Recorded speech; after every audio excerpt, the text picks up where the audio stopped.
Hi guys, today is my book talk on Silver Shadows by Richelle Mead. I'm very excited about this. I really love this book. If you didn't know, this is the 5th book in the Bloodlines series, which is the spin-off series from Vampire Academy. That was a lot to say. Elizabeth, breathe. Pretty much this is about Sydney, who shows up in the Vampire Academy series. If you haven't read the Vampire Academy series, go read it. If you've read the Vampire Academy series and haven't read Bloodline, go freaking read it. It's so much better than Vampire Academy. And then go read it and then come back here, because I will talk about it more. This is about Sydney, and I can't really tell you anything else. So if you don't want spoilers for the Bloodline series because you haven't read it, which you should go do, go. Just leave my video right now because you don't want to listen to this. It's just going to be all full of spoilers. So are you gone? Everyone here is ready for some spoilers? Because I'm ready for some spoilers. Sydney in this book. Sydney in this book. The amount of badassery this girl has, I swear to God. She is my hero. She is my new favorite person, new favorite character. I'm in love with Sydney in this book. So it starts out, she's in her solitary for 3 months. 3 months, guys, she's in this place. 3 months. No light, no anything. She just has a voice talking to her and some kind of oatmeal crap that she gets to eat. And she stays sane because she thinks about Adrian because she's in love with him. She finally decides, I'm going to give them what they want and I'm going to pretend that I want to be re-educated and that I did a horrible thing by falling in love with a vampire. So she can get out of solitary, so she can get to somewhere where Adrian can reach her in her dreams, and through a bunch of stuff, it doesn't happen until almost 3/4 of the way through the book, she puts together a plan, and Adrian puts together a plan, and they do it in their dreams together, and it's just, oh, and she gets saved. And then, to make it so she will be protected, they get married. They get married, guys, they get married. Oh my God. So the wedding was beautiful, and Adrian is so adorable and sweet.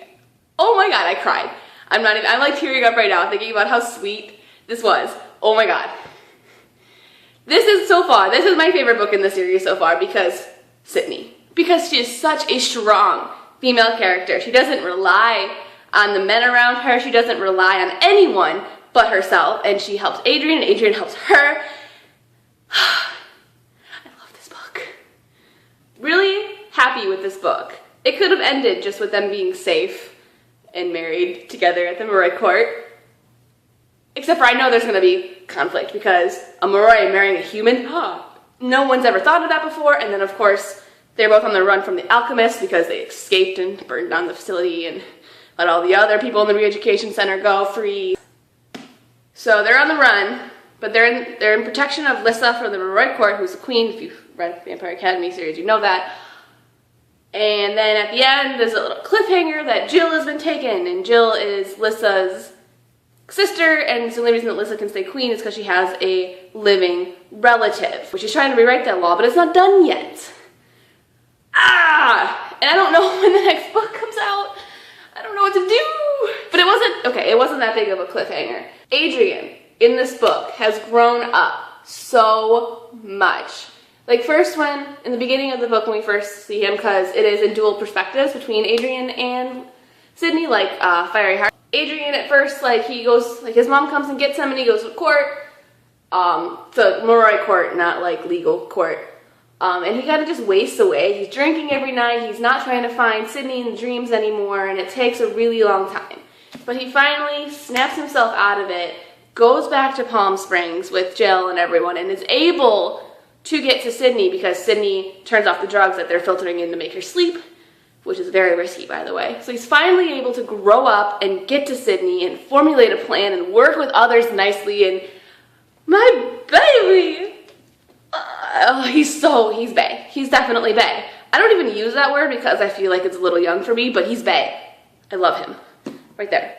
That's not how I picture him at all, but bae.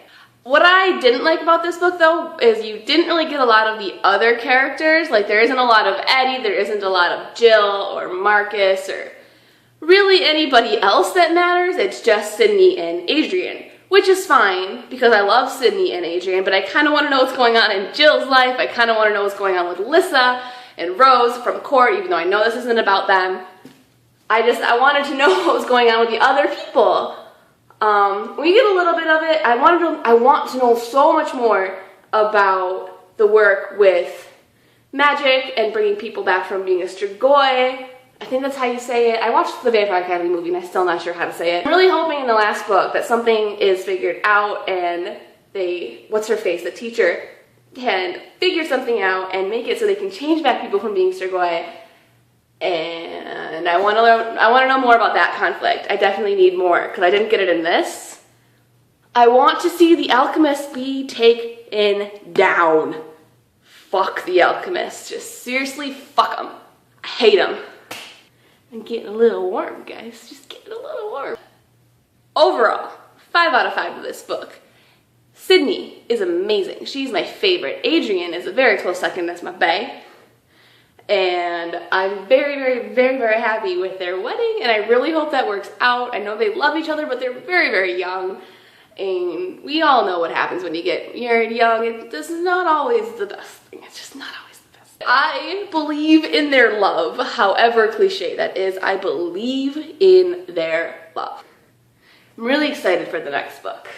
I'm pretty sure there isn't even a release date yet, so this is why I usually wait till an entire series is out before I start reading it, because now I have to wait. And I don't want to wait, guys. I don't want to wait. Someone's talking outside my apartment, or upstairs or downstairs. I don't really know. I haven't met any of my neighbors yet, and that freaks me out. I don't know anybody. If you guys have read this book, please let me know, because I have feelings, and I've discussed some of them, but I need a little more discussion. Let's have a discussion, or follow me on Twitter or Instagram. I'm always talking about the books on those two. So I have those links down in the down bar. Shameless self-promotion for me. I want to talk about this book. If you guys haven't read Bloodlines, do it now. But of course, if you haven't read it, you just got spoiled, so I don't really know why I said that, but read Vampire Academy series, read this, read some Richelle Mead, because she's amazing. Okay, 10 minutes is enough. I will see you guys in my next video. Bye!